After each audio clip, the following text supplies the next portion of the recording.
Hello, this is Sebastian from socialanxietysolutions.com. I am a social confidence coach, an ex-social anxiety disorder sufferer, and I help people with social anxiety feel calm and relaxed in social situations. And I do that by combining the best of traditional psychology and Eastern energy psychology. If you don't know what Eastern energy psychology is, Google it. But it's an umbrella term for techniques like EFT, and EFT stands for Emotional Freedom Techniques. It's a psychological form of acupuncture, but instead of using needles, you tap with the tips of your fingers at specific acupressure points on the body. Now, while you do that, when you're focused in on a particular negative emotion that is excessive or dysfunctional, the tapping is going to calm that down. It sends signals to the part of your brain called the amygdala, which is your early warning system, and studies have shown that it reduces the production of cortisol and it increases the production of serotonin. Cortisol, your stress hormone, and serotonin, your happy hormone. And these biochemical responses create a sense of calm. So you're focusing on the problem, do the tapping, and the emotions connected to the problem that are excessive and dysfunctional start to dissolve so that you get back to the present. And that's one of the amazing techniques that you can use in order to actually get rid of your social anxiety, neutralize it, so you do not have it anymore in your life. Now, it unfortunately isn't as easy as that, because while the tapping is effective like that, social anxiety tends to be, my experience, having done this for 9 years as a coach, 8.5, but let's round it up to up.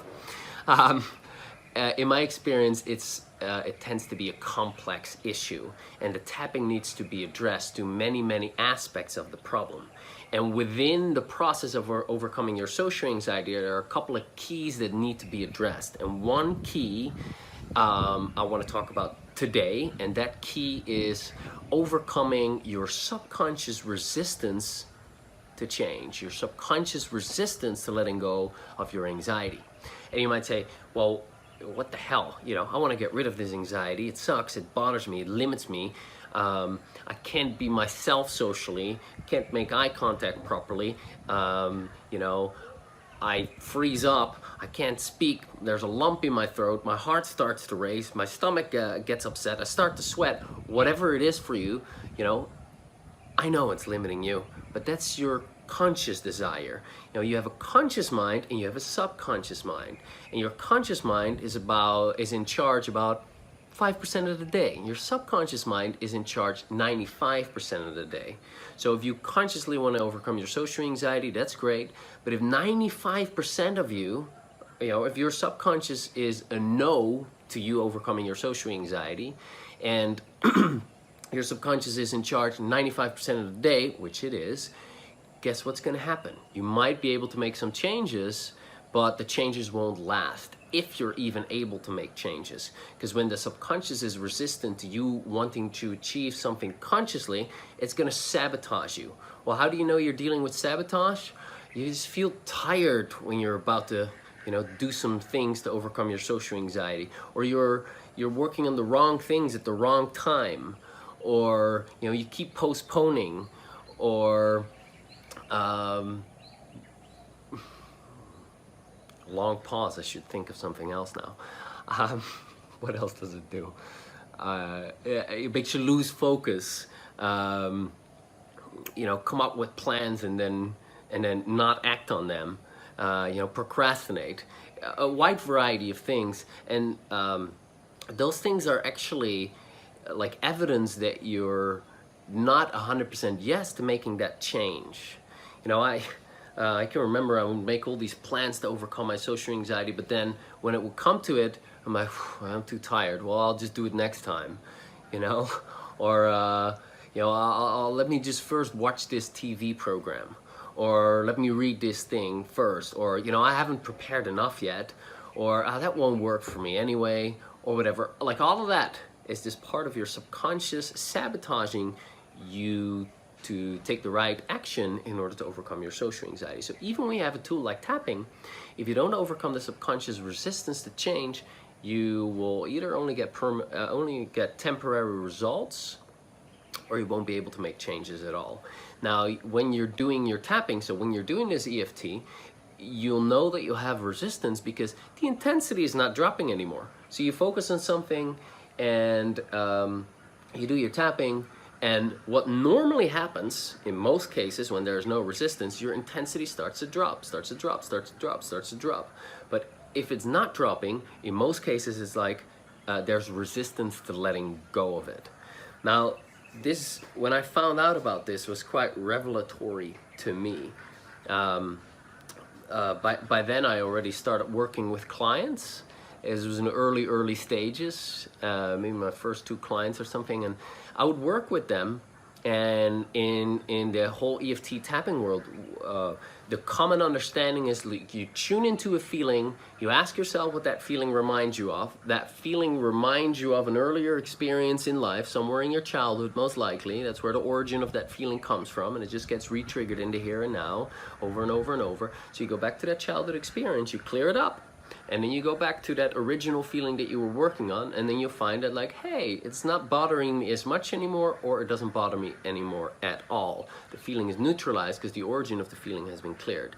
But I was working with clients, and I found that I was clearing like event after event after event after event after event, and the guy ended up being just as anxious as you know, as always, even though he was making progress. Like at the end of a coaching session, he'd say, I feel so great, I feel much more confident, blah, blah, blah. And then I would come back, I'm like, so how was your week? He's like, yeah, same, you know, nothing changed. And so in frustration, I'm of course looking for, well, why is that? So I'm studying all the EFT masters out there, and eventually I ran into Lindsay Kenny, one of the EFT masters, and I've since studied with her a lot and know all her work. It's great. Highly recommend it, Pro EFT. And she talked about she talked about that there are different kind of reversals. There's a bit of, you know, EFT jargon, but basically a reversal is when your energy is not flowing in the right way, and no amount of tapping or any kind of technique or strategy to change will work. And so you're reversed, your energy is reversed, nothing works. And one of the reversals she calls secondary benefit syndrome. And what it is, I just call it subconscious resistance, which it is where one part of you wants to be socially confident and another part of you wants to say socially anxious for reason X, Y, Z. And when I read about that, it was like, wow, that's an amazing insight. And when I started using it with my clients, now they actually started to get rid of their anxiety. I have another example of a girl that I work with. She said, I've never been able to get rid of this anxious feeling in my solar plexus. No amount of tapping has ever done it. And so I'd work with her, I'm like, okay, well, clearly you have resistance to letting go of that anxiety in your chest. So just tap here and just repeat after me, even though part of me doesn't want to let go of this anxiety. Maybe it's not safe, maybe I don't deserve it, maybe it's part of who I am. I want to try to accept myself anyway. We would do that, which neutralizes the resistance. We do the tapping, and she'd be like, oh my God, it's gone. This is amazing, blah, blah, blah. And that's a very common experience. So that is a very important key to overcoming your social anxiety, because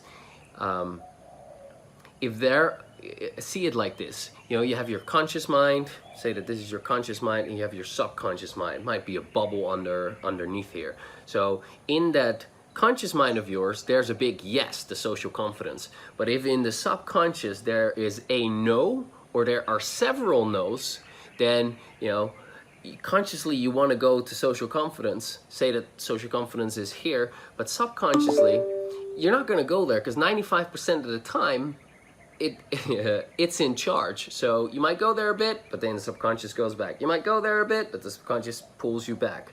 So you want to uncover those no's and turn those no's into yeses. So what might be an example of a no? Well, common one is, it's not safe to be free of my social anxiety, or I don't deserve to let go of my social anxiety.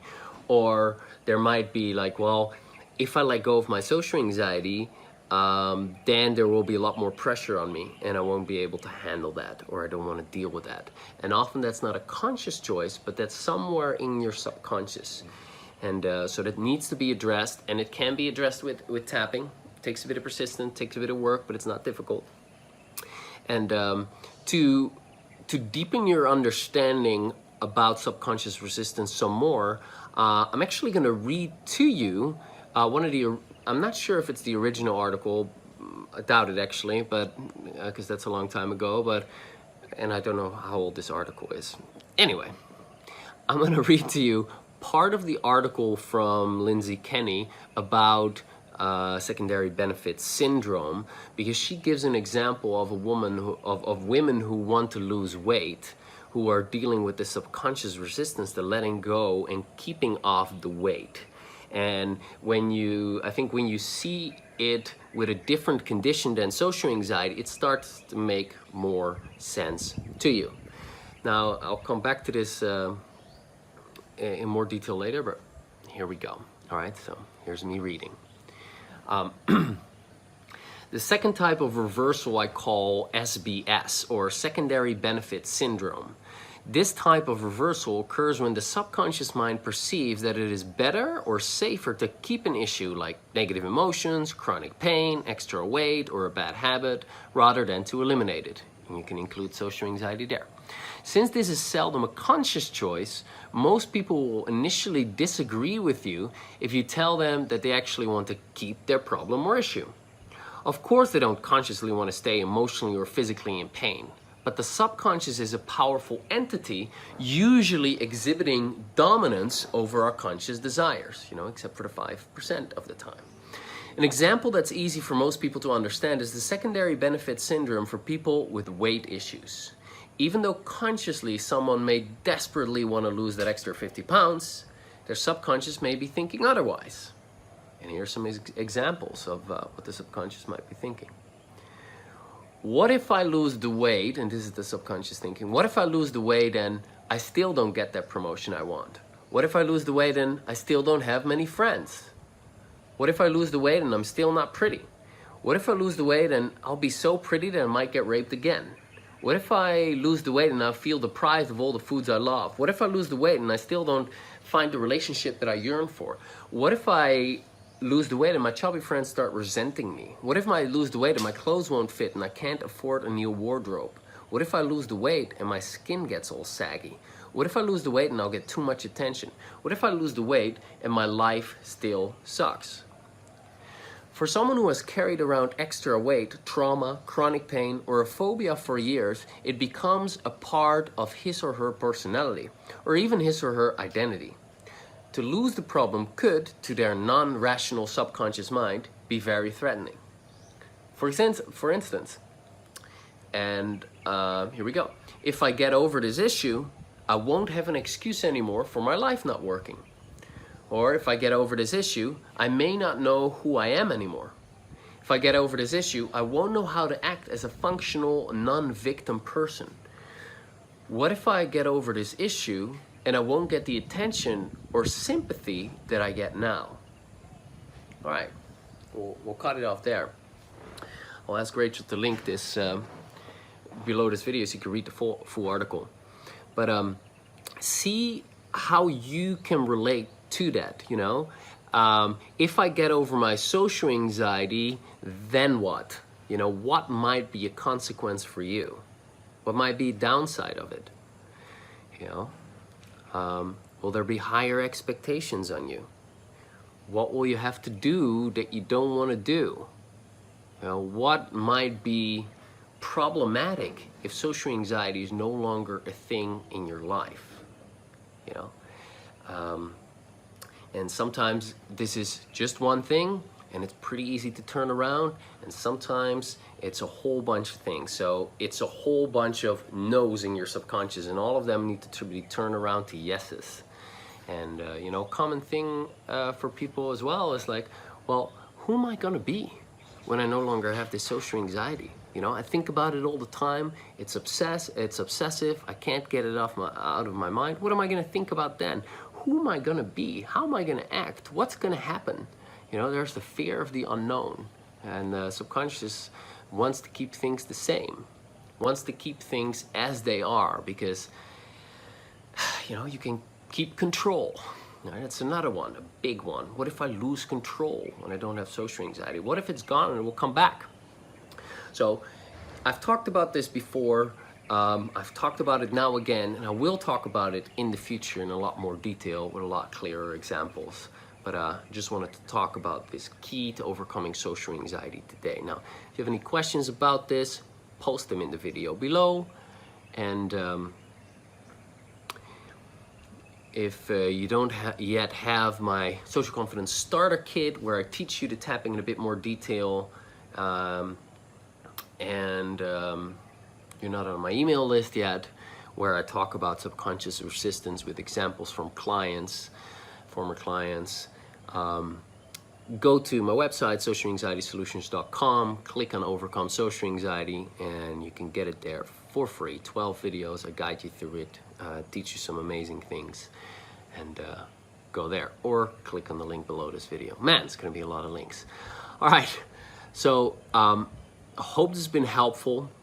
Like I said, I'll be talking about this key in a lot more detail soon. There's some very exciting stuff coming up if I can actually finally finish this project. But thanks for watching. Hit the subscribe button here or here or here or wherever it is. Spread the news if you can. I would appreciate it. This is very weird and out there stuff compared to the, to the Western traditional stuff that is out there. And thank you. I will talk to you next Thursday for the next video. Bye for now.